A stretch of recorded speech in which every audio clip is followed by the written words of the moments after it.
Yes, Yeah. Allison Williams reported that the Browns removed Shedeur's wristband and made some changes to the play call. For a kickoff. I mean, we have issues with the communication device. We got the gloves on, gloves off. This is not exactly a start to the game that you would hang up in the Browns Museum of History right now. Ocho, how you remove the wristband and add plays to a wrist? Ocho, have you ever heard anything like this? And of course, we all know Shedeur Sanders didn't exactly light it up out there.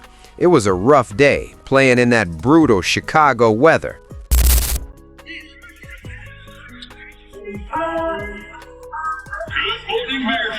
Oh my God, that's crazy. Their PA voice of your Chicago Bears. Get ready to Bear Town. Oh my God, that's fucking crazy. It's freezing as Bear down. It was freezing out there, but he still gave it his all. And honestly, this is one of those times where the stats just don't capture the whole picture. Judy got to help him. He hit Judy in the chest, Ocho. That can't be an interception. It can be an incompletion, but it can't be an interception. Sanders with time to the sideline. Tough throw for Judy, and Judy has it intercepted. In the end zone, the one Jalen Johnson picked off. Yeah, Ocho, that yeah. can't be an interception. It's a touchdown or an incompletion. Yeah, you got to be able to. You got to be able to get that out of there. And Ocho, he hit him in the chest. Yeah. Shedeur didn't You got to make. The one thing that we will not do, Ocho and I, we're gonna call it like I see it, how we see it. Shedeur didn't play well today. There's no way to sugarcoat that. Yeah, the elements. Yeah, Caleb Williams was out there in the same 10-degree weather. Yeah. But we have to remember, this is yet another game where Shedeur Sanders is the team's leading rusher for back-to-back weeks. And let's be real, Shedeur Sanders isn't Lamar Jackson. He isn't Cam Newton. He's a pocket passer through and through. Yet for the second straight week, he's leading the team on the ground. If that doesn't say something about what's happening with this squad, I don't know what does. Now, the offensive line, I'll give them credit. They've actually improved in pass protection these past 2 weeks. Considering all the injuries up and down that line, I think they've done a solid job keeping the pocket clean. But once again, they went up against a team that isn't exactly known for stopping the run, and still the ground game couldn't get going. And I think he's gonna be all right. But obviously, as a rookie, now, the one thing we got to look, there's only one starting offensive lineman that started the season that was starting today. So all this notion that that's the same offensive line, no, it's not the same offensive line that the other quarterback started with. It's not. So let's take that into consideration. So now he's out there playing. He's playing with a backup offensive line. You see what? Look at the difference between Chicago. Chicago was the most sacked team. They were 30th in rushing.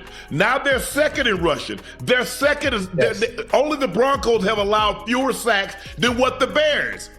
You see the difference? Yes. And look, this isn't me making excuses for Shedeur Sanders, of course, but he's not playing with the same team Dylan Gabriel had. The offensive line isn't the same, and that matters.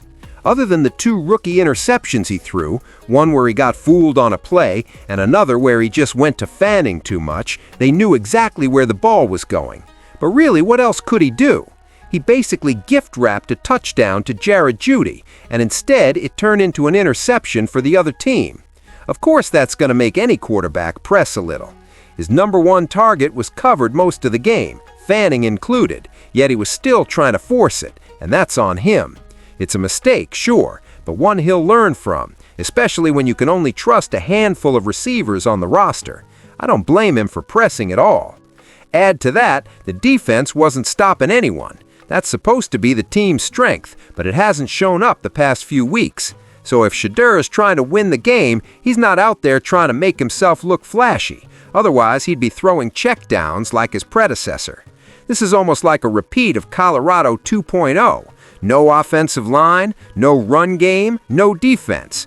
The difference? He doesn't have a Travis Hunter to rely on, and now he's going up against NFL-level talent. And we can't skip over the start of the game, because I've never seen a starting quarterback roll out with the wrong wristband. It was wild. Game, I don't have the right wristband? I start a football game and I don't have the right wristband. And we're supposed to be evaluating this? Again, welcome everybody who's not a fan of the Browns before the season and you're taking it all in. Welcome, because this is par for the course. And constantly getting in your own way. And I'm going to sit here and talk until I lose my voice again. I start a game, I don't have the right wristband? I start a football game and I don't have the right wristband. And we're supposed to be evaluating this? Again, welcome everybody who's not a fan of the Browns before the season and you're taking it all. During the broadcast, Ocho, check this out. During the broadcast, Allison Williams reported that the Browns removed Shedeur's wristband and made some changes to the play call. Ocho, how you remove the wristband and add plays to a wrist? Ocho, have you ever heard anything like this? Here's Stefanski being asked about it after the game. Early on, was there something wrong with the Sanders wristband? Yeah, there was a miscommunication early. I think they mentioned that you guys had the wrong plays in the wristband on the first 2 drives. Is that accurate? No. Yeah. There was something. I don't know if the wristband got something on it or whatever it was, but there was we got that fixed pretty quickly. How the hell you add plays to you had all week? What plays are you adding to a wristband that you took time out and you had your secretaries to type up and put on? Now you take the wristband off and to add plays? I've never heard of this in my life. Listen, hey, I've never heard of it either, but that is the only explanation I can think of, is that there were plays that they wanted to run that they might have practiced during the week. They just wasn't on the current wristband. That's the current wristband. That's the only thing I can think of. So why would you not put them on there? Yeah, I have no idea. But listen, your thought is just as good as mine. That's the only thing I can think of. Because but you know what they not gonna do? You know what they not gonna do? They not gonna call no plays that they didn't run or practice during the week. They not gonna do that. So why would you add plays? So if you really to add those plays, clearly you practiced them. Why weren't they already on the wristband? Man, ain't no telling. And situations like this, along with what went down with the Cleveland Browns, are exactly why Deion Sanders said what he did before the draft. Is why he didn't want his son heading to certain teams, and I truly believe the Cleveland Browns were one of those teams he was talking about. Predict Shedeur and Travis going in the draft. Top 4. Ooh, that's beautiful. Anywhere from 1 through 4. One of them is going to be 1. That's what I'm talking about. One of them is going to be speaking into existence. And the latter one would not go behind 4. Now, all this is subjective because I know where I kind of want them to go. And let's not forget Shallow, okay? But I know where I want them to go. So there's certain cities that ain't gonna happen. Okay, you on point. It's gonna be it's going to be an Eli. And now it all makes sense. Looking at all the dysfunction, you can see why Shedeur Sanders ended up with the Cleveland Browns.